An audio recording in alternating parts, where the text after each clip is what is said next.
All right, Adam, tell me why this engine is on this engine stand and tell me exactly what we're gonna do with this thing. Well, this engine's on the stand because this engine has numerous problems, but one of the biggest problems we're having right now is intermittent misfire in cylinder number 3.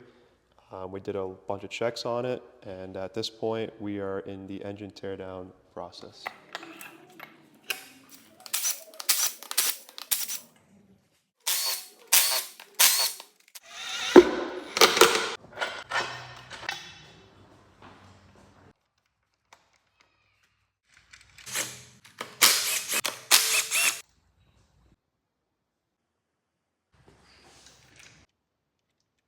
We found that our intake valve spring for cylinder number 3 is actually broken.